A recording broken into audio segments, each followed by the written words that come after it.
Radio Libertad presentamos Psicotema Perú, una nueva propuesta radial para orientar a la comunidad en salud psicológica, un nuevo reto de orientar a las familias a vivir mejor. Psicotema, un programa producido por el Consejo Directivo Regional 1 Lima y Callao.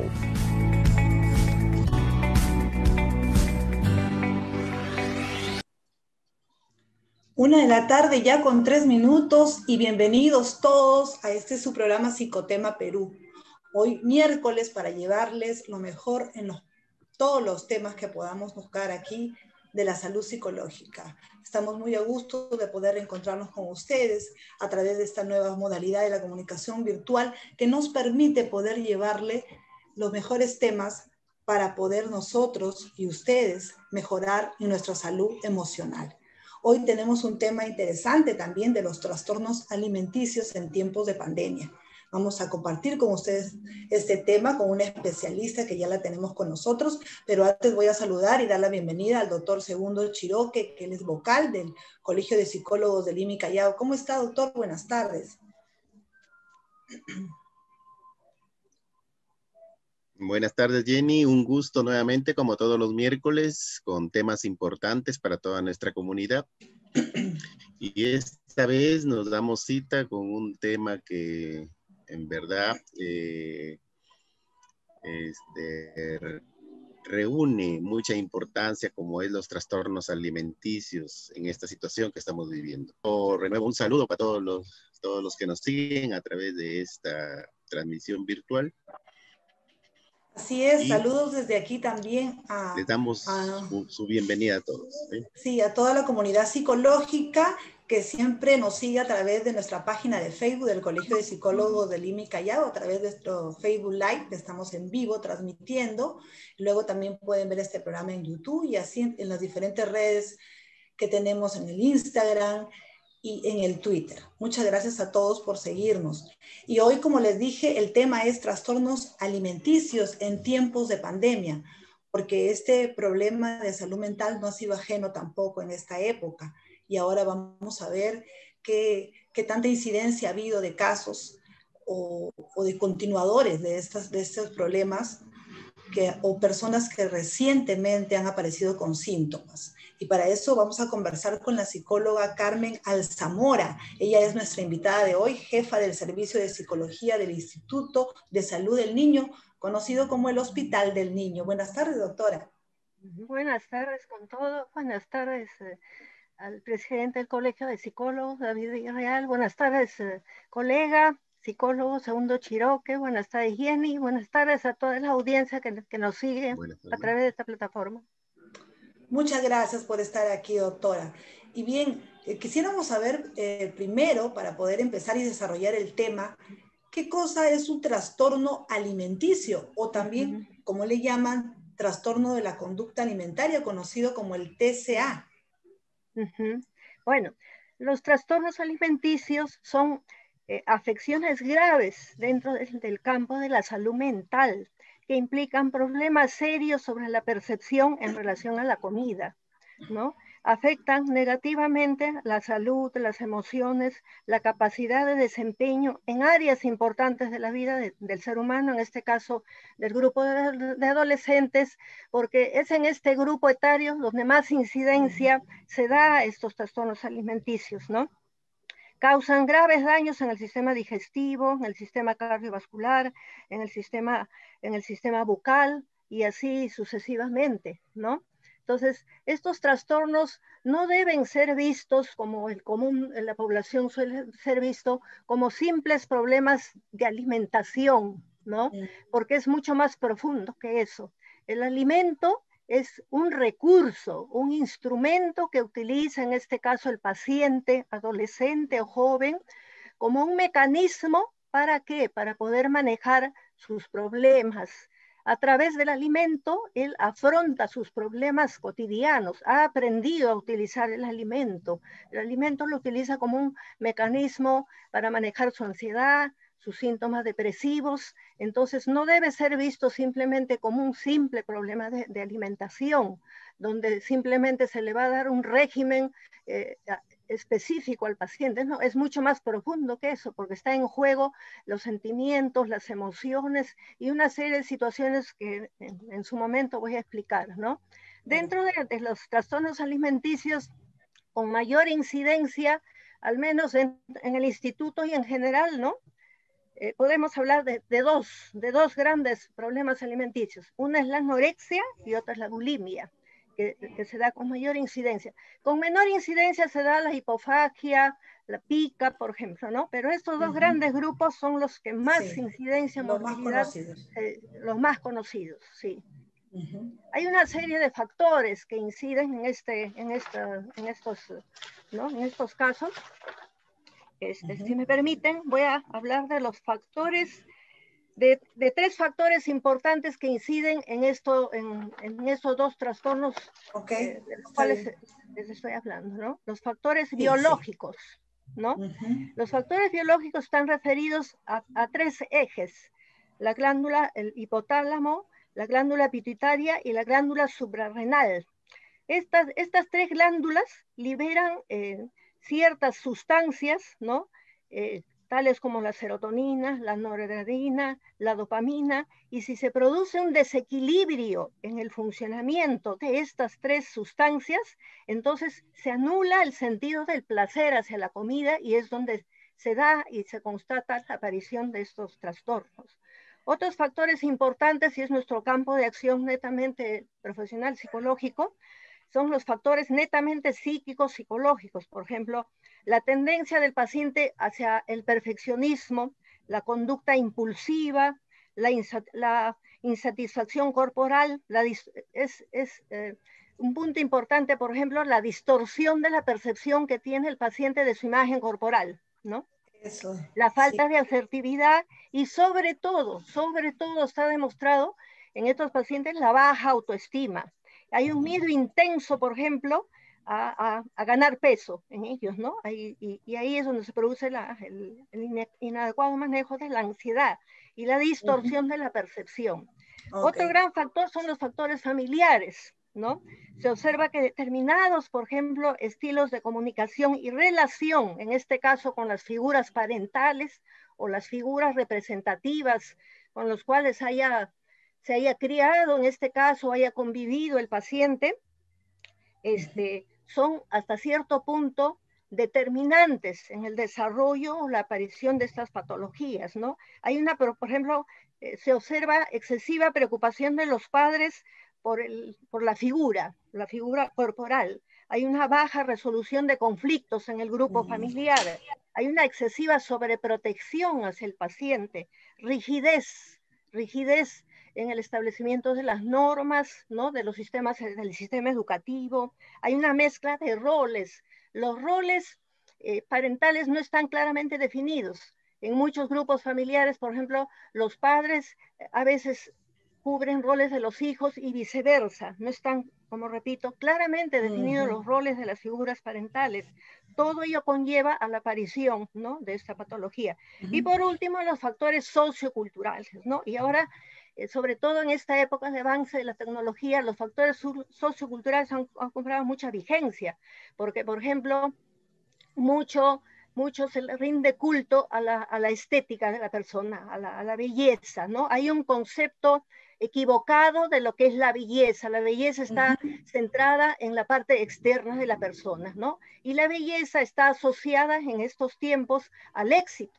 Si una persona, se dice, ¿no? Si una persona es delgada, incluso la publicidad está fuertemente orientada a eso, ¿no? Si eres delgada, el éxito está garantizado, ¿no? Puedes conseguir lo que quieras, la belleza, toda la aceptación, el grado de aceptación que tienen los demás hacia nosotros está actualmente en función de la belleza externa, ¿no? De la conservación de la belleza. Entonces, la publicidad se ha convertido en un instrumento de manejo de estos conceptos. Entonces, el adolescente que está en una etapa donde entran en juego la vulnerabilidad física, él está en estado de vulnerabilidad física, psicológica, social, ¿no? Entra en contacto con todo esto, entonces, asociado a los factores familiares, a los factores biológicos, indudablemente, pues, se produce este trastorno, ¿no? Entonces, es muy importante, por ejemplo... Qué bueno, Carmen, tú nos ilustras. Sí. Adelante, doctor Segundo, tiene una pregunta Carmen, tú para nos usted. ilustras muy bien, sí. Carmen nos ilustra muy bien de los factores que determinan el establecimiento de este trastorno. Como lo ubica generalmente en la época de la adolescencia, donde ahí se dan grandes cambios, pero nosotros estamos saliendo, nosotros de una situación, o estamos inmersos en una situación muy especial, ¿no? De una pandemia, ¿no? ¿Cuál es tu lectura, Carmencita, acerca de estas dinámicas nuevas que hemos tenido en casa, de los adolescentes que han quedado en casa, y en la aparición o el recrudecimiento de esta sintomatología? Claro. Imagínate qué interpretación podemos hacer en esta época. He querido hablar primeramente en el ámbito general, ¿no? Para hablar de la generalidad del trastorno. Pero como tú bien dices, Segundo, hay que centrarnos en esta situación en la cual estamos viviendo, ¿no? Indudablemente, el aislamiento ha conllevado a crisis de ansiedad, ¿no? A los grupos familiares, en especial a los niños y adolescentes. Entonces, si un paciente ya experimentó la situación de aislamiento, ya con esta patología, con este trastorno, es evidente que esto se va pues a dimensionar, ¿no? Ahora, si ha habido, por ejemplo, casos, y si ha tenido, por ejemplo, nosotros que estamos trabajando en teleorientación, he tenido 2 casos, ¿no? Uno que ya estaba con la patología definida, ¿no? En tratamiento, y había logrado remisión hacía 6 meses, pero a raíz del aislamiento ha vuelto nuevamente a desarrollarse la sintomatología. Y he tenido otro caso más de una adolescente de 15 años que recién ha iniciado su sintomatología. Entonces, como les digo, en esta época, en esta situación en la que estamos viviendo de pandemia, de aislamiento, de no poder contactarse, de no poder tener relaciones sociales, de no poder expandirnos, de no poder manifestarnos más allá de nuestro ámbito, en este caso familiar, es un hecho que esta sintomatología se ha pues, intensificado, ¿no? Y más aún ahora que sobre todo en los meses de abril, mayo, junio, que no había la posibilidad de recibir atención o continuar la atención, ¿no? Menos mal que nosotros en el hospital hemos estado con la teleorientación, dando el apoyo a la familia, el apoyo a los mismos pacientes, ¿no? Pero eso estoy hablando de nuestro ámbito pues, laboral, ¿no? En otros ámbitos probablemente no han tenido esa posibilidad y entonces la sintomatología ha ido en aumento, ¿no? Entonces se ha hecho mucho más difícil el manejo de esta patología, ¿no? Entonces, y sin contar con que no solamente el paciente, no solamente el paciente, perdón, ¿querías decir algo? Qué bueno, digo yo, qué bueno que lo esquematices así, bajo esos diferentes factores. Lo que yo quería saber es, como tú lo dijiste, que detrás de estos trastornos alimenticios hay toda una problemática emocional, hay un trastorno emocional de quien lo sufre. ¿Qué tanto hace la psicología, ¿no? ¿Qué tanto hacen los profesionales de la salud mental para darle cara a este gran número de trastornos alimenticios? ¿Cuán importantes son los profesionales en psicología?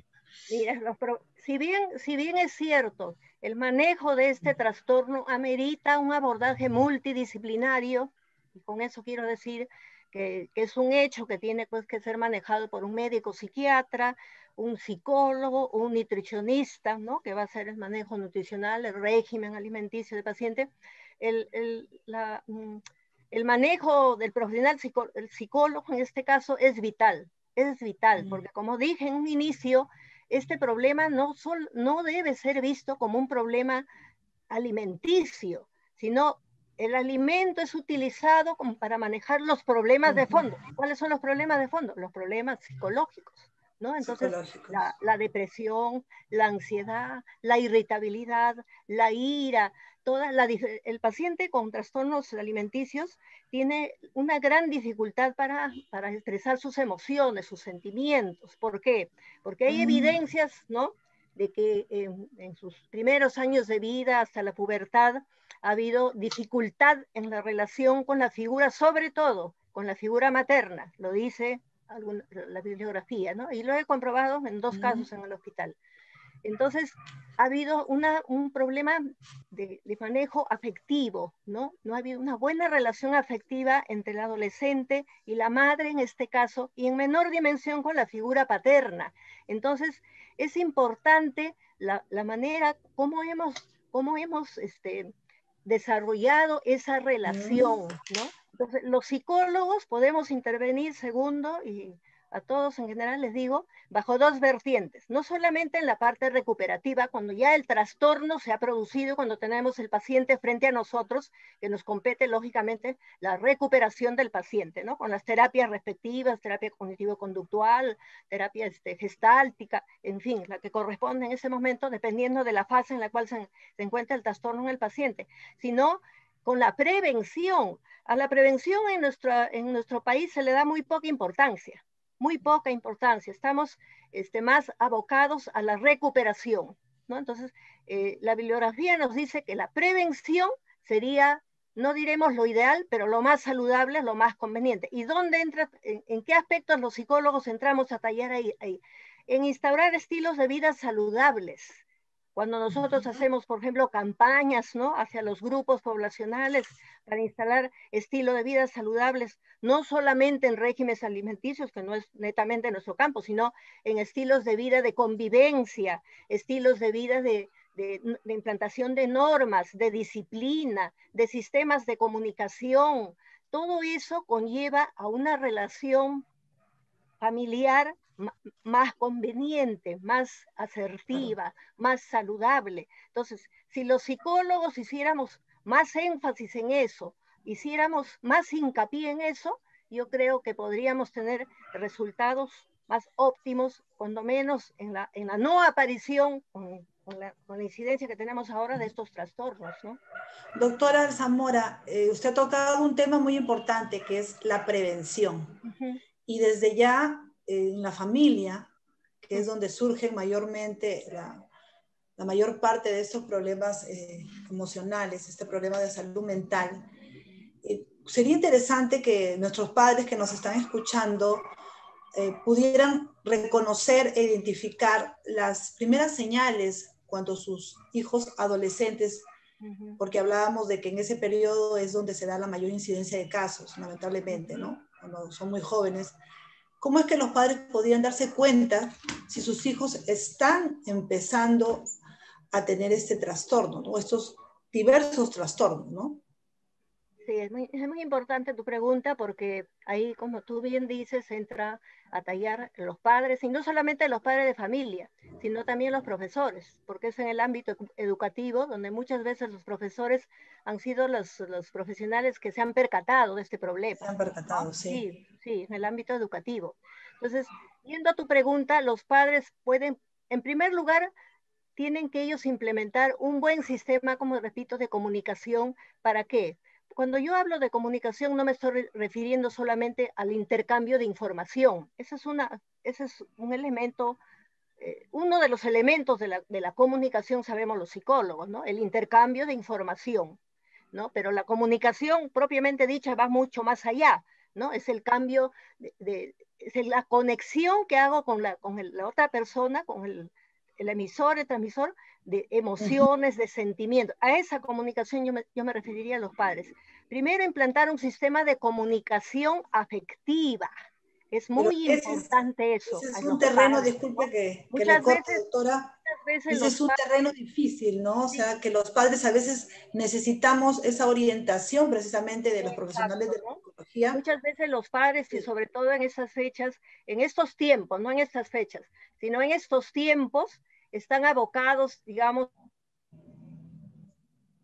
a resolver sus problemas personales, sus problemas económicos, y un poco dejan de lado este aspecto tan importante, ¿no? Estoy hablando no solamente de los padres que tienen, que son padres de hijos adolescentes, sino de padres que son, ¿no?, edad escolar, preescolar. Entonces, yo me estaba refiriendo a implantar el aspecto afectivo, por ejemplo, ¿no? ¿qué cosas he encontrado en estos adolescentes? Dificultad para expresar sus sentimientos, sus emociones, y que, por ejemplo, las madres o los padres no tienen los afectos plenamente expresados. ¿Qué quiero decir con esto? Por ejemplo, o suelen ser muy expresivos o pasan al otro nivel de ser indiferentes. Entonces juegan con esas dos vertientes, lo cual confunde al adolescente. Entonces al adolescente, al niño, tengo que darle estabilidad emocional. Siempre los psicólogos estamos hablando de dar estabilidad emocional. Entonces los padres nos preguntan, ¿y cómo lo hago? ¿Cómo se hace esto? Las doctoras me preguntan, ¿no? Y lógicamente es normal su pregunta, ¿no? ¿Cómo logro estabilizarme yo primero para luego pues dar estabilidad a mis hijos, ¿no? Entonces, primero tengo pues yo que tener eso, ¿no? Manejo de mis emociones, no es que voy a negar mis emociones, sino manejar mis emociones para poder luego darle a los seres que conviven con uno. Entonces, yendo a tu pregunta específica, crear ese vínculo con los hijos, ¿no? De comunicación, siempre. El vínculo no significa que todo el día están comunicándose ellos, sino basta que en los momentos claves de todo adolescente, ya que estamos hablando de ese grupo etario, ¿no? Comunicarse, ¿no? Una madre, un padre que se comunica con sus hijos no necesita que el hijo le diga nada. Muchas veces el hijo no expresa verbalmente nada, pero una madre que sabe comunicarse, sabe qué cosa está expresando con su silencio su hijo. Sabe sus cambios de humor, qué cosa está queriendo decir, sabe con su lenguaje corporal qué cosa le está pasando a su hijo. Esa es una madre que ha hecho pues un vínculo asertivo y un vínculo saludable. No necesito que mi hijo me diga, me siento mal, me siento triste, estoy rabioso, quiero pegar a medio mundo, no, porque con su mirada, como le digo, con su expresión, ya está diciendo, y esa madre ya está vinculada, sabe, ¿no? Entonces, ese es un acercamiento que los adolescentes de nuestra época necesitan, y muchas veces yo les digo, no lo tienen. Los padres están atentos cuando ya se dio la sintomatología, cuando ya es gruesa la sintomatología. Luego, otro segundo síntoma que tú me preguntas. Por ejemplo, los adolescentes están preocupados por su imagen corporal, ¿no? Entonces entran al chat, entran al Facebook, entran a las páginas, pues una serie de regímenes alimenticios, ¿no? Donde se valoran determinados sistemas alimenticios que les van a dar resultados en 5 días, en 3 días, para el año nuevo ya vas a estar delgada si dejas de comer tanta cosa, todo eso. Y entonces los adolescentes se abocan a eso, no saben el peligro a los cuales se ven sometidos y en su desesperación, ¿no?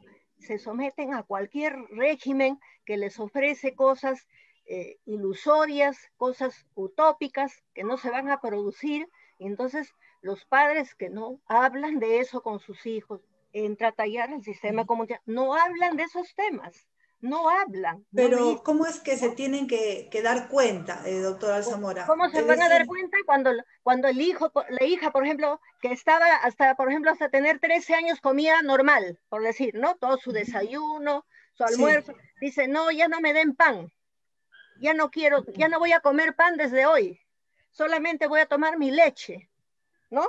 Ya, entonces la mamá dice, bueno, pues decir, está un poquito subida de peso y vamos a hacerle caso, no le vamos a... Llega a los 2 días, dicen, el almuerzo ya no me des arroz, no, quítame eso, ya no quiero papa, solamente ensalada con mi pollo.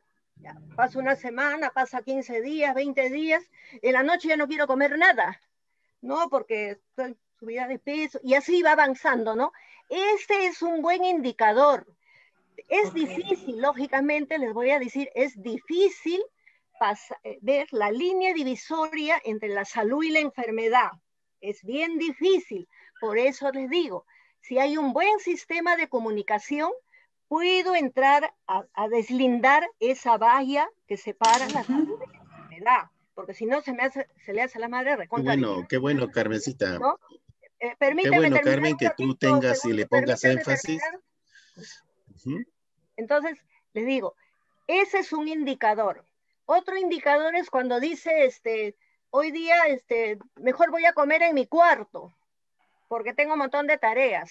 Mejor ahí voy a comer rápido y para que nadie me moleste. Entonces se acostumbra a comer solo, se va aislando, Que nadie come lo vea. solito y ya no quiere, y no nos consta si ha comido, porque como está encerrado en su cuarto, no nos consta si ha comido, ¿no es cierto? Ese es otro indicador, ¿no? Entonces, otro indicador es el aislamiento. Ya, si antes era Correcto. comunicativo, expresivo, ya cada vez es menos expresivo. Luego ya pues ahí ya se van dando los indicadores clínicos, médicos, ¿no? O sea, ya pues ahí, digamos, Qué desgano, bueno, Carmen.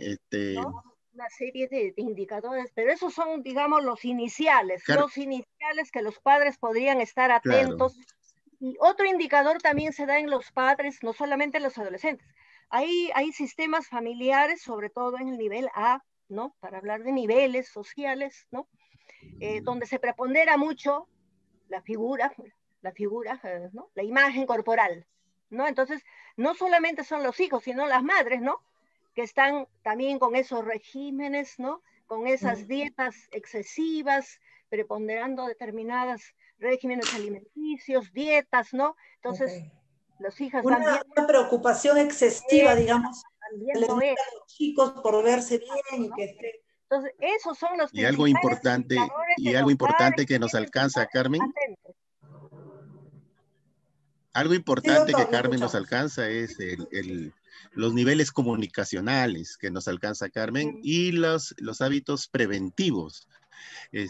Ahora tenemos a los hijos en casa, la mayoría de la población está en casa y estamos cerca a un ambiente que se llama cocina y más cerca todavía a un aparatito que se llama refrigeradora. Y estamos cerca del alimento, ¿no? Y el tiempo que pasamos allí, generalmente cuando nos conectamos virtualmente, tenemos algo a la mano que comer. ¿Cuál sería tu recomendación, Carmencita, ahora que el riesgo está para nuestros niños? Más Porque inminente. en la casa a veces no hay el alimento recomendable. Encontramos las golosinas, encontramos los tipos de galletas, encontramos...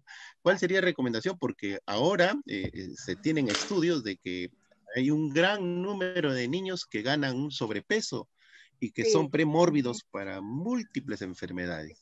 ¿Qué alcance podrías darnos, Carmencita, para el cuidado y la alerta que deben tener los padres en protección a sus niños? Sí, efectivamente, como dices, en los tiempos de pandemia y aislamiento, y la publicidad también ha hecho bastante refuerzo sobre eso, de que deben intercambiar pues, recetas, en fin, una serie de cosas orientadas hacia la alimentación, ¿no? Entonces, nuevamente se nos enseña a todos, ¿no? No solamente a los adolescentes, que una forma de canalizar la ansiedad es a través del alimento, ¿no? Porque eso es lo que se aprende en la sociedad, que si estás ansioso, come, ¿no? Entonces vas a canalizar tu ansiedad a través del alimento. Entonces, en estos tiempos de pandemia eso se ha agudizado, como muy bien dice el psicólogo Chiroque, estamos pues centrados en un ámbito del cual no podemos salir, ahora sí, ¿no? Pero buen tiempo no hemos podido salir, entonces estamos centrados en eso, ¿no? En la comida, en compartir digamos, el hacer los mismos alimentos, mamá, papá, todos, ¿no? Pero yo diría que ese es el resultado. Aquí, nuevamente, insisto, la pandemia ha dado una gran oportunidad a las familias. Yo creo que ha traído mucho de aprendizaje, como les digo a mis pacientes. La pandemia nos ha enseñado mucho. No ha sido destructivo como queremos pensar del todo. Ha sido destructivo para aquellas personas que han perdido a sus familiares por efectos de la enfermedad, lastimosamente. Pero para nosotros que todavía estamos, gracias, ¿no?, a la vida presentes, ¿no? Tenemos mucho que aprender. Y una cosa de ellas es esa, ¿no? El manejo que hacemos de nuestra ansiedad. Entonces, no, el alimento no puede ser aprendido como que es un recurso para manejar nuestra ansiedad. Hay otros mecanismos, y muy bien, han habido muy, muy buenos psicólogos que han estado dando ¿no?, sus conocimientos a través de las diferentes plataformas, ¿no? En fin, en televisión, de cómo canalizar la ansiedad a través del ejercicio físico. No necesito ir pues a un gimnasio, gastar dinero para hacer ejercicio físico. en tu mismo ambiente, en tu mismo dormitorio, vamos todos a hacer ejercicio. Ahora que ya podemos salir, nos ponemos el buzo y salimos a correr, damos la vuelta, si hay un parque, por el parque, ¿no? Saltamos, corremos. En las plataformas hay numerosos sistemas de enseñanza del yoga, por ejemplo, y he visto, ¿no? Muchos grupos están abocados, es una gran cosa. Entonces, compartir los alimentos, sí, claro, ¿por qué no? Compartir, realizar, en fin, porque el alimento es un elemento que unifica, ¿no? La prueba es que, en fin, estamos en primer lugar en gastronomía, sí, va mucho más allá de la ingesta, ¿no? Pero eso es importante. ¿Y que, a través de qué lo vamos a transmitir? Nuevamente, insisto, en la comunicación. Si no habla la familia, no dice, no comunica, no dialoga con los adolescentes, con los púberes, con los niños, de que el alimento puede ser muy placentero y de hecho lo es, ¿no es cierto? Que nos da placer, nos gusta, disfrutamos pues de la comida, también vamos a disfrutar de lo demás, del ejercicio físico, que eso nos va a mantener en forma. Todo eso se llama manejo de pensamiento, manejo cognitivo. Entonces, eso es doctora, importante. Doctora Zamora, ¿me escucha? Sí, usted nos mencionó también que dentro de los trastornos, los más conocidos o los más recurrentes son la anorexia, ¿verdad? Y también la bulimia. La bulimia, ¿verdad? Entonces, quisiéramos que nos hable un poquito de esto para que podamos, quienes tenemos hijos o sobrinos o a quienes nos interesa conocer este tema, saber cuáles son los síntomas, ¿no? Para poder reconocerlos o cómo se va desarrollando también este tipo de trastornos, ¿no? Que son los más frecuentes. Claro, la anorexia, digamos, es el trastorno más frecuente, ¿no? Que implica la pérdida de peso. Entonces, el adolescente tiende a suprimirse alimentos, ¿no? Comienza por un alimento, dos alimentos, y así sucesivamente hasta que no va perdiendo peso, va perdiendo. Pero todo esto relacionado, ¿por qué? Porque su objetivo es preservar su imagen corporal. Esto unido a la distorsión de pensamiento que tiene. ¿A qué me refiero? Y distorsión de pensamiento de la imagen corporal. La imagen corporal es lo que nos transmite, pues, el espejo en este caso, ¿no? El espejo me transmite la visión de la imagen corporal que yo tengo. Y la actitud. La actitud es digamos, la creencia, ¿qué interpretación le doy yo a esa imagen corporal que yo veo? Porque yo puedo ver una imagen que me transmite el espejo, pero ¿qué interpreto yo? ¿Cuál es mi lenguaje interpretativo de pensamiento de esa imagen que el espejo me transmite? Entonces, eso es importante, ¿no? Y eso, ¿cómo se ha formado esa actitud, por ejemplo, a esa imagen corporal? ¿Cómo se ha llegado a esa conclusión? Sí. Está basado nuevamente en el sistema educativo, en la crianza de los padres, en el interés que han tenido los padres en el desarrollo de sus hijos, en los mensajes tácitos, explícitos, expresivos que le han dado a sus hijos, cómo se han implantado esas normas. Todo ese conjunto va a formar mi actitud ante esa imagen, ¿no? Entonces, eso, cuando se distorsiona, ¿no? Llegado el momento de la etapa de la adolescencia, entonces se produce la anorexia, ¿no? Que consiste en, como repito, en la suspensión de alimentos cada vez más sucesiva que causa la pérdida de peso, ¿no? Con una serie de... La persona va comiendo cada vez menos. Exacto. Entonces va perdiendo nutrientes y se van produciendo los efectos clínicos médicos, pues no, efectos gastrointestinales, efectos cardiovasculares, efectos en los huesos, efectos renales, porque ya no toman ni agua, ¿no es cierto? El riñón se afecta. Bueno, hasta que puede llegar a morir. Yo he visto morir a un adolescente, ¿no? Con todos esos síntomas, cuando llegó al hospital en grado crítico ya, ¿no? Mueren los adolescentes, ¿no? Por eso son trastornos. Este problema es grave, ¿no? Es muy grave, sí, simplemente decir, bueno, ha dejado de comer y no, puede llegar a morir tranquilamente. No hay que minimizar ese tema de que está comiendo poco o que quiero hacer dieta, ¿no? O siempre estar pendiente los padres. Más que fijarme en que está comiendo poco, que puede ser un indicador que me sirva de base, me tengo que estar pendiente cuál es la actitud del adolescente cuando está comiendo poco. Yo sé que eso es difícil, pero eso se puede hacer. Es importante, sí. Es importante. Sí. Cuando está porque yo puedo tener un adolescente que come poco porque efectivamente está con un poco de sobrepeso, está queriendo, y no es anoréxica, y no será anoréxica. Entonces hay que hacer el diagnóstico diferencial en este caso. Eso nos compete al médico, al psiquiatra y al psicólogo, ¿no? Hacer el diagnóstico diferencial para poder pasar el umbral y decir, no, este es un trastorno, este no, simplemente está a dieta, pero no tiene los síntomas psicológicos, no tiene, ella está libre de eso.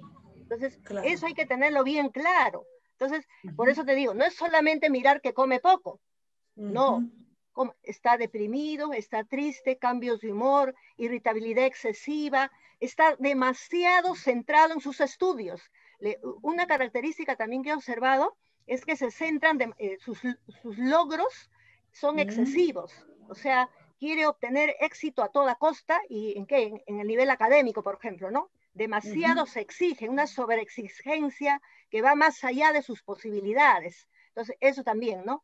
Está centrado en sus estudios, ya dicen, no tengo tiempo para comer, tengo que estudiar, me han dejado tareas un montón en la universidad.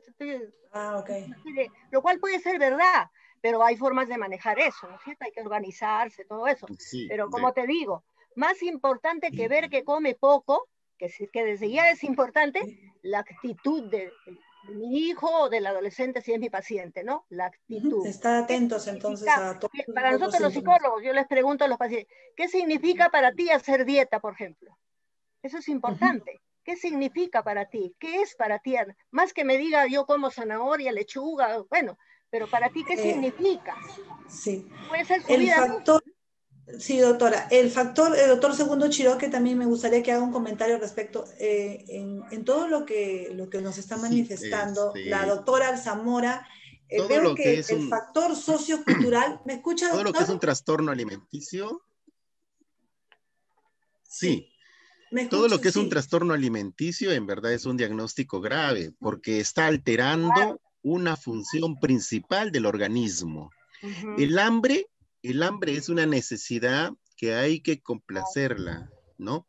Hay que ingerir alimento y se sacia el hambre. El hambre es una función natural, igual que el sueño. Nosotros no podemos dejar de comer, no podemos dejar de dormir porque son funciones naturales. Cuando nosotros vemos los problemas en la conducta alimenticia, nos encontramos con las anorexias. Las anorexias viene a ser cuando hay una negativa, primero una disminución en las raciones que se alimentan o una anulación de una comida principal y se está cayendo en la anorexia. Pero como el hambre es natural, tenemos la necesidad de comer como organismo vivo. Entonces vienen que estas personas, si hay unos espacios largos de no comer o de comer muy poco, va a tener unos espacios en comer en abundancia. Cuando la persona come en abundancia porque tiene hambre, los anoréxicos no dejan de tener hambre. Los anoréxicos se niegan la oportunidad de comer, pero hambre tienen. Entonces, cuando dejan esos espacios y luego viene el sentimiento de culpa y allí toman la conducta de arrojar los alimentos. Entonces ya se convierte en bulimia. Esta es una cadena, ¿no? Como un trastorno alimenticio y de lo cual, como dice Carmencita, hay que estar muy alerta qué actitud tienen los adolescentes de enfrentar esta situación. Y se asocia principalmente a los que hacen un reto hacia lo exitoso. Por ejemplo, se instaura más en las personas que destacan académicamente. Generalmente, ya se está asociando difícil, eso porque lo toman como reto y eso es lo que comentaba Carmencita. Sí, porque entonces, los padres se pueden confundir. Exacto, le dan una gran importancia solamente a los hijos que destacan y lo ven académicamente, solamente ven los logros académicos y descuidan todos los otros roles o actividades que tienen los niños o adolescentes.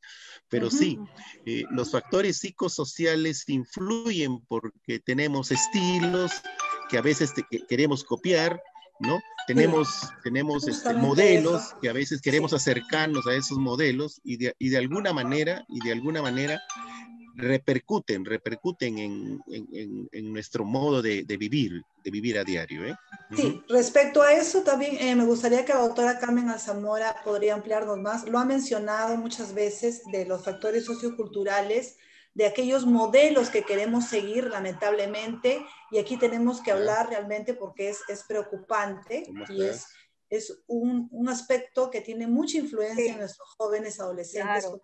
la televisión, las redes, hay que hablarlo, los medios de comunicación, donde ponen que como un modelo que es el único y el mejor, porque hasta la publicidad está envasada en el cuerpo delgado y entre otras características, ¿verdad? Que nuestros jóvenes, incluso programas también de televisión, donde se esmeran estos jóvenes, mujeres y hombres, en tener un cuerpo visiblemente atractivo, ¿no? Llamémosle así, y que son los jóvenes quienes quieren copiar, ¿no? Copiar el peso, hasta la talla, hasta las formas. Sí, o sea, como yo les decía, la publicidad y el mal manejo de esta publicidad, la incidencia, la influencia que ejerce la publicidad en el desarrollo de los adolescentes es grande porque y las investigaciones lo dicen, ¿no? O sea, muchas veces se ha visto que las familias pueden tener patrones conductuales, patrones disciplinarios adecuados, buenos, saludables, pero esa etapa donde el adolescente es presa de esto, presa de esta publicidad que logra en muchos aspectos cambiar pues el pensamiento, ¿no? El pensamiento de estos adolescentes al grado tal que como tú bien dices, convierten en ídolos a estas personas que la publicidad por razones pues de su conveniencia, por razones económicas, lógicamente porque no es otra la conveniencia de ellos, que el aspecto monetario, pues endiosan a estos jóvenes, pues, ¿no? Les hacen incluso ingerir sustancias, esteroides, con tal pues de tener una figura increíble en el menor plazo posible, ¿no? Entonces, ¿por qué? Ahora, ¿por qué el sistema publicitario, la publicidad, es tan decisiva, por ejemplo, en esto? Porque nuevamente, repito, el sistema familiar tiene que reestructurarse, pues, ¿no? Tiene que reestructurarse. Hay mucha disfunción familiar. Se desvinculan y esta pandemia, si ha sido bien utilizada, puede haber servido para eso. En lugar de haberlo visto como un confinamiento, como una cárcel, como dicen algunos, debieron haber reconvertido eso en un sistema de reconvertirnos, de volver a reestructurar nuestro sistema de convivencia, de unirnos mejor. Si antes no hablábamos, ahora tenemos que hablar de cómo es, qué piensas tú de esto. Hablar no quiere decir que los padres van a instalar normas así in situ, sino hablar, coordinar, cambiar ideas, ¿no? Infundir criterios, ¿no? Claro. Frente a diferentes temas. Hay una distorsión. ¿No? Intercambiar ideas. Es la etapa más importante, yo diría, ¿no? Entonces, ¿por qué no hacer eso? Está en manos de las familias el hacer eso, que la publicidad no logre su objetivo. ¿Por qué? Claro. ¿Por qué la publicidad logra su objetivo? Porque sabe muy bien pues, que nuestros sistemas familiares están en decadencia. Saben que la juventud está en manos de ellos. Entonces, ellos hacen uso de eso, uso y abuso en todos los aspectos. ¿Y ¿no? por qué, doctora, por qué se da esta distorsión del pensamiento de los jóvenes frente a cuáles son los modelos ideales en el aspecto físico? Porque se tiene la idea de que lo ideal es cierto tipo de cuerpo, cierto tipo de hábitos. Los endiosan. ¿No has visto a estos jóvenes que tú te refieres, ¿no? Que están exhibiendo su físico? Son jóvenes que no tienen ninguna necesidad, entre comillas, de formarse académicamente, según dicen ellos. Y es evidente, ¿no? Ellos no tienen ninguna necesidad de estudiar, de formarse, nada. Ellos ya son, mira, tienen casas, carros, todo a los 23 años, cosa que el común de nuestra juventud no puede. ¿Por qué? Porque con mi cuerpo puedo lograr eso, más o menos ese es el lenguaje, ¿no? Con mi cuerpo, así como lo tengo, bien formado, bien, Pero logro lo que nuestra quiero. cultura, sí, Entonces, doctora. la Pero nuestra cultura, cultura también, claro, mucho que eso ver, porque se desde ha las insertado familias. en nuestro ámbito cultural, está Claro. insertado, ya es como en los genes culturales está insertado eso. Todo, Sí, y eso doctor desde Pero Segundo, ahora, quiere sí, hacer un años, pero ¿por comentario al qué? respecto. Sí, sí, sí, años, desde es años, muy cierto que tenemos una gran influencia de los medios de comunicación, de los claro. prototipos de la Pero televisión, por qué se ha dado? de ¿Por los qué el joven artistas. opta por eso? ¿Por qué Te- el joven opta por eso? Tenemos, ¿Por tenemos qué? tenemos Ujú. variadas páginas de prototipos que podemos copiar. Pero ¿por qué? Pero ¿Por ¿por qué? qué Porque nuestra juventud hace eso? opta ¿Por por qué? Porque eso. en nuestra casa debemos nosotros Claro, fomentar un reconocimiento al autoconcepto, Es una valoración a nuestros hijos. Tú eres importante, cierto. tus tareas son muy buenas, me siento claro. orgulloso de ti, La eres el autoestima. hijo más maravilloso que puede existir. Si nosotros hacemos toda una plataforma de seguridad, dando un Mm, reconocimiento, todo un prototipo personal de valoración, los niños y los adolescentes no van a claro. estar en las condiciones de querer copiar otros modelos. Vulnerabilidad. Entonces, Exacto. es una tarea de hogar. Yo creo que a cada padre, a cada responsable o tutor que tenga a su cuidado, los hijos, los adolescentes, le corresponde un reconocimiento, una Ujú, valoración, porque de eso depende esa fortaleza que uno va estructurando día a día, de ujú, cada palabra de ánimo, de cada reconocimiento, de cada realce que uno le dé afectivo, claro. enfraseado o tocándolo a nuestros adolescentes, van a tener mayor fortaleza y se van a sentir lejanos a estos modelos Claro. que muchas veces están rayando lo inadecuado. Han habido estudios acerca de las modelos, principalmente femeninos, Ajá. en la televisión, que están 5 kilos menos de la última cifra promedio del peso. Imagínense, Ujú, si lo ideal son, en una chica de 20 años, lo ideal son los 60 kilos, pero la última cifra puede ser de 50 a 60, ellos tienen de los 50, 5 kilos menos.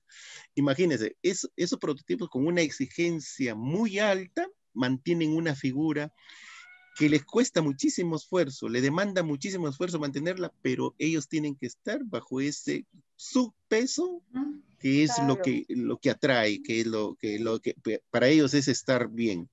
Y eso No, es un hay despropósito una, y que nuestros adolescentes incluso se acercan en querer copiar esos modelos. ¿Eh? claro, porque Este, además hay una necesidad imperiosa del adolescente de complacer, ¿no? De complacer a los patrones sociales.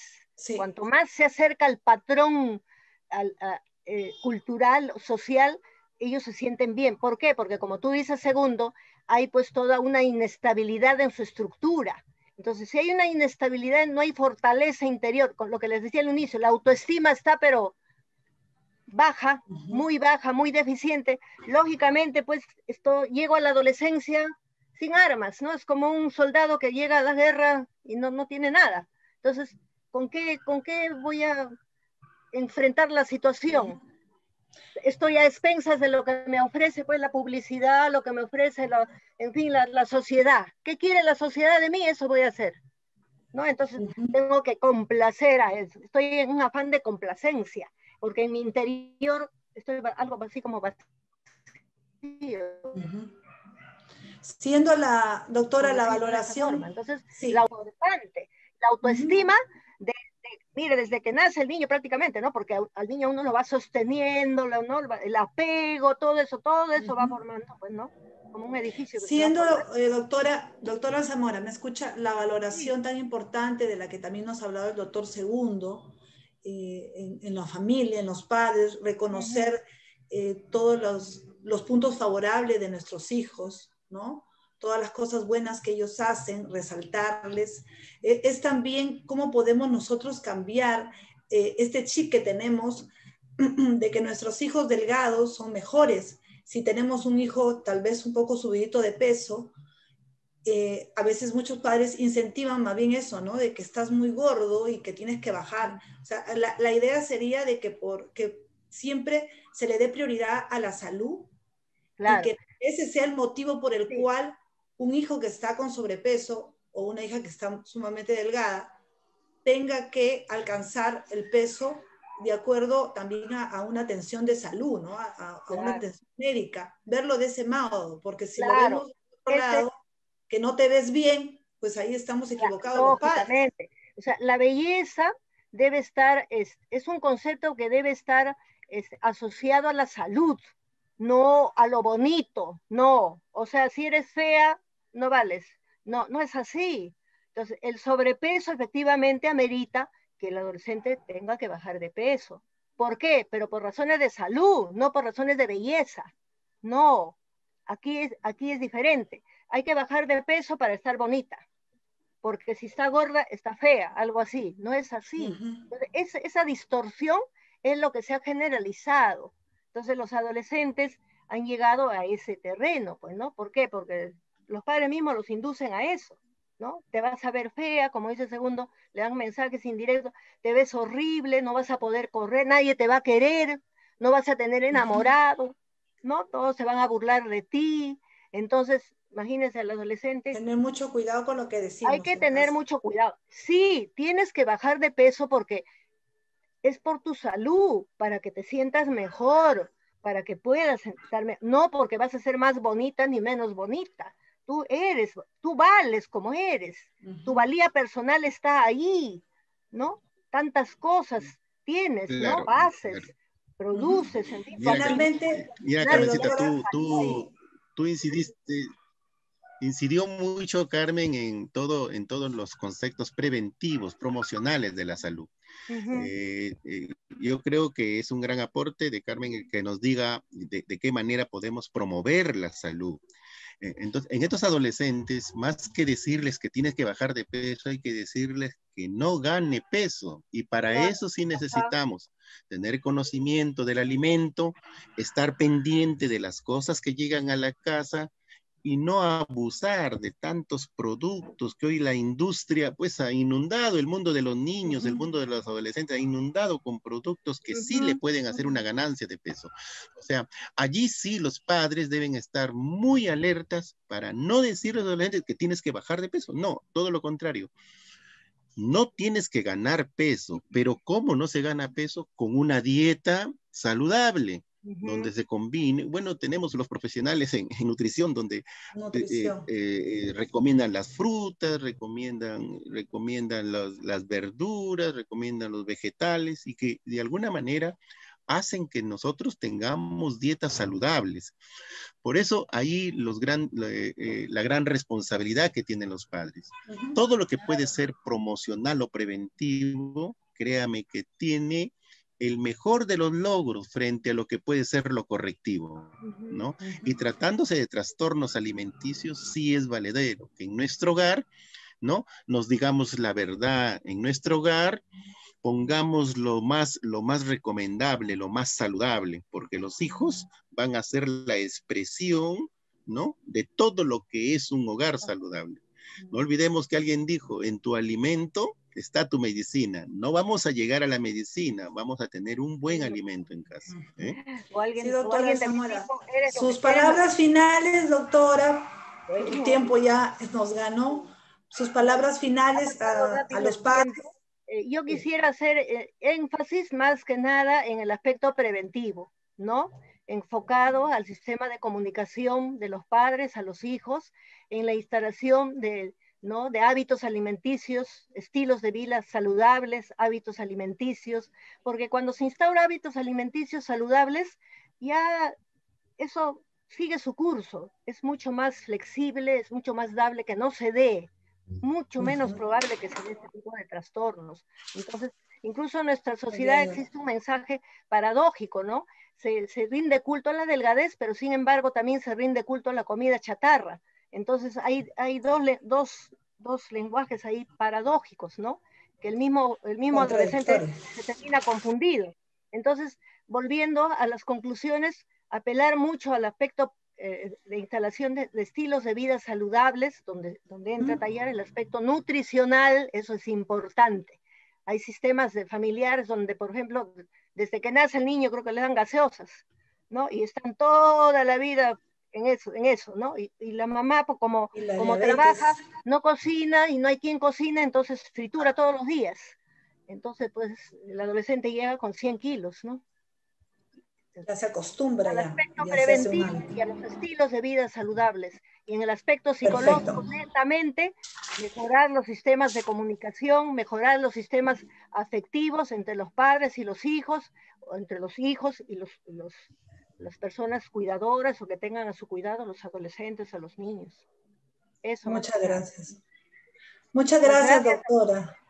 Las gracias a ustedes por la invitación, que ha sido sorpresiva, pero me ha dado mucho gusto, tratándose del decano, mi amigo David Villarreal, y del psicólogo Segundo Chiroque, que es mi colega, mi compañero de trabajo.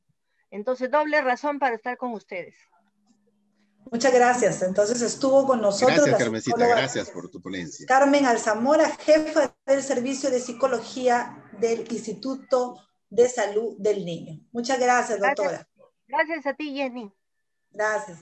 1:00 con 59 minutos. Aún nos quedan unos minutitos para poder conversar todavía, doctor Segundo Chiroque, ya con las conclusiones de este tema de los trastornos alimenticios.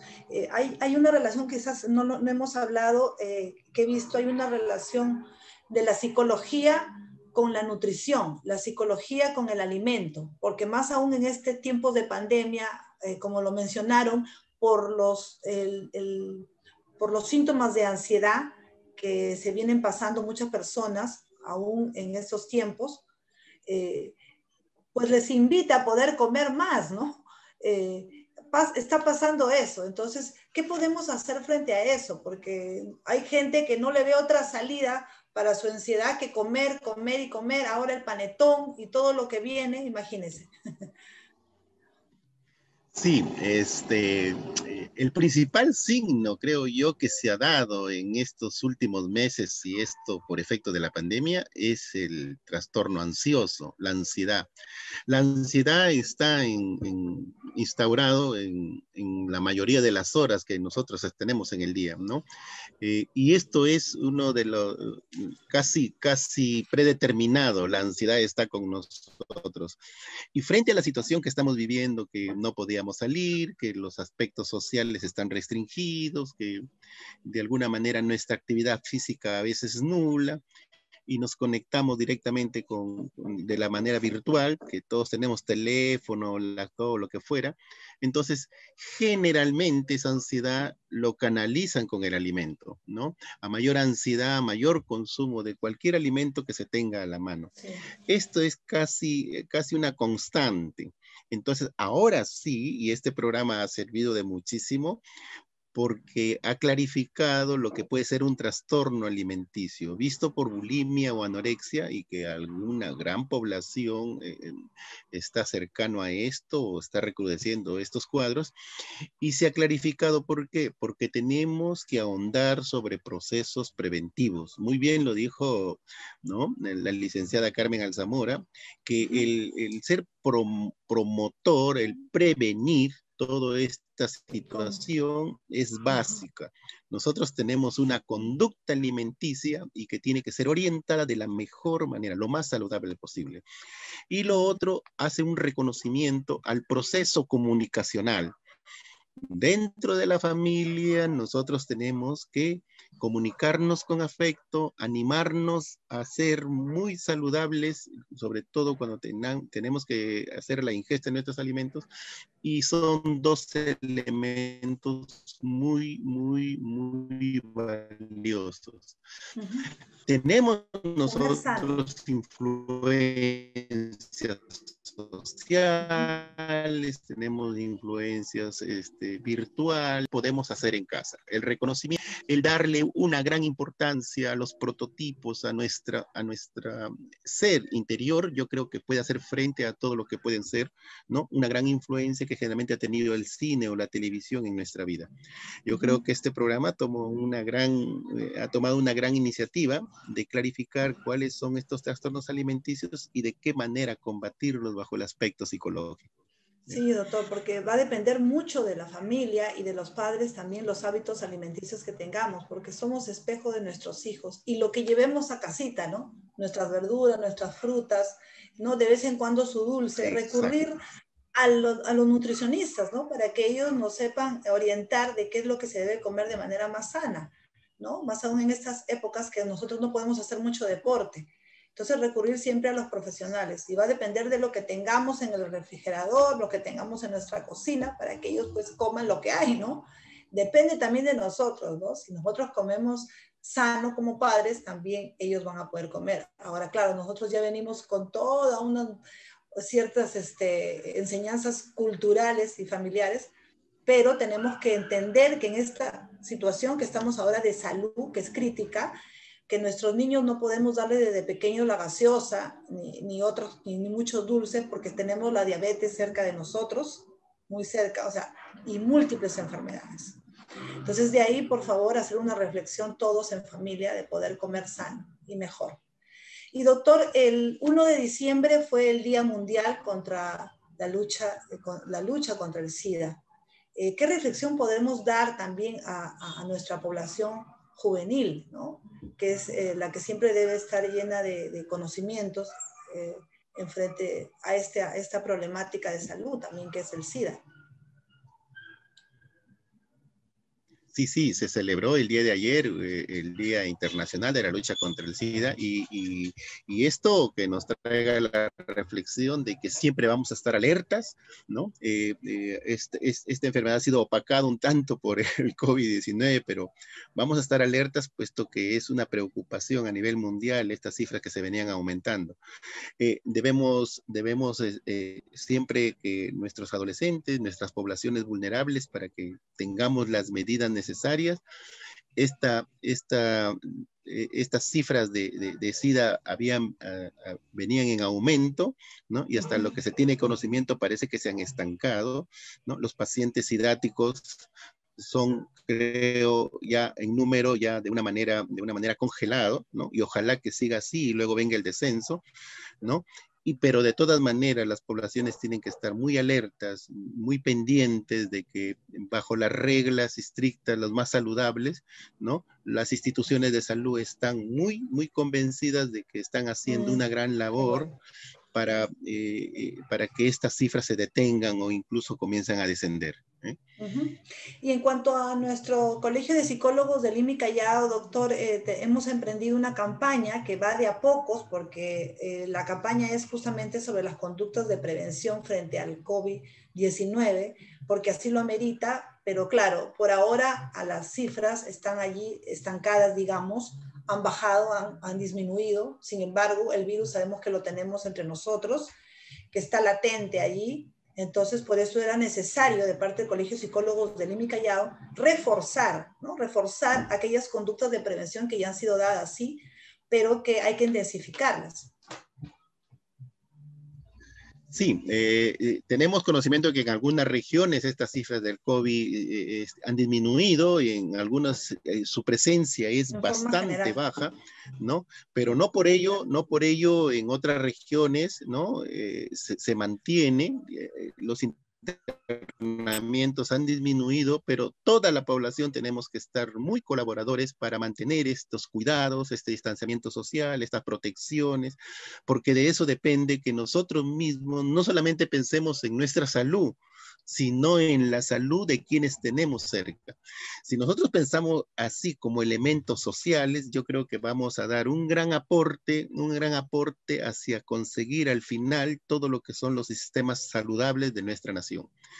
El Colegio de Psicólogos va a continuar dando ese apoyo. Tenemos una línea gratuita donde hay más de cerca de 2 centenares de psicólogos profesionales que están alertas, que están pendientes de sus preocupaciones psicológicas, y tenemos también una normativa de las principales medidas psicológicas, los principales valores que debemos tener para luchar juntos frente a esta pandemia.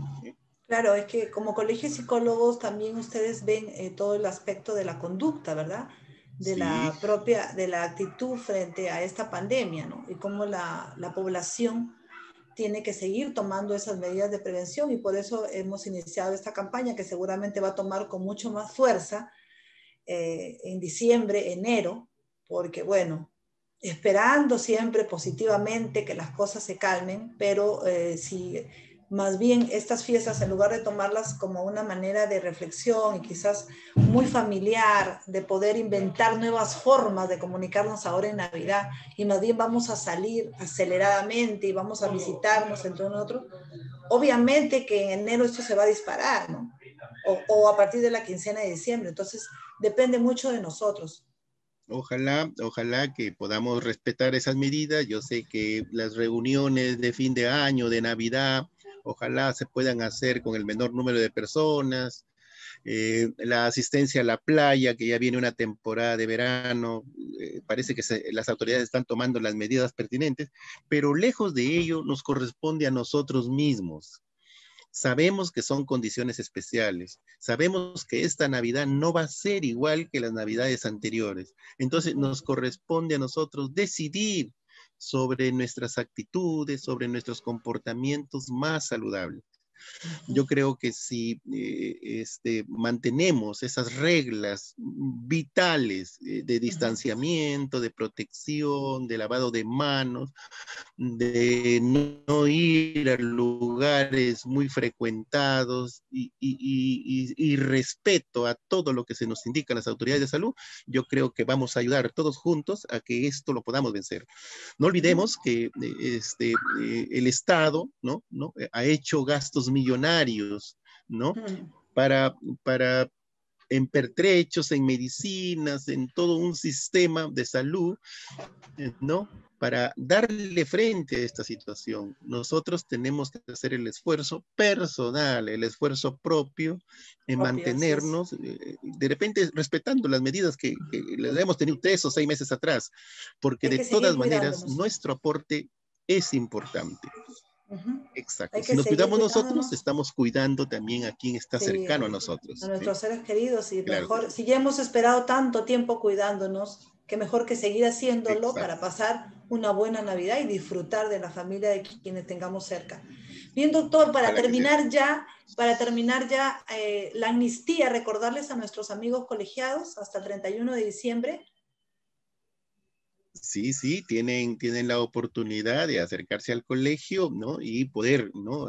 Seguir aportando con nosotros, o si ha habido algún retraso, nosotros tenemos consideraciones muy valiosas que a ustedes les va a encantar conocer, ¿no? El Colegio de Psicólogos siempre está alerta en Santa Domitila, y a cualquier requerimiento ya tienen nuestra página, el Facebook, todo para que puedan hacer sus consultas. La amnistía se da hasta el 31 de diciembre.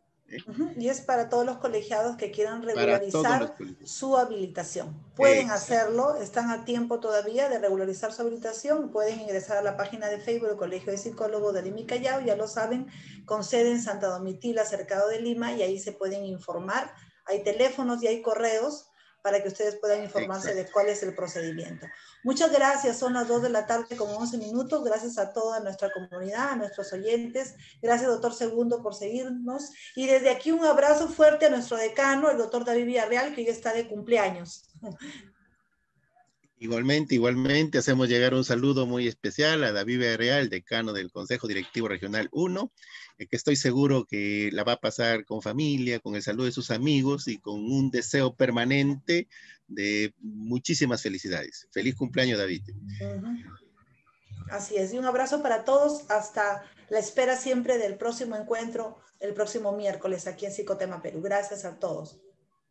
Ok, Jenny, buenas tardes. Buenas tardes. En Radio Libertad, Psicotema Perú, una nueva propuesta radial para orientar a la comunidad en salud psicológica. Un nuevo reto de orientar a las familias a vivir mejor. Psicotema, un programa producido por el Consejo Directivo Regional 1 Lima y Callao.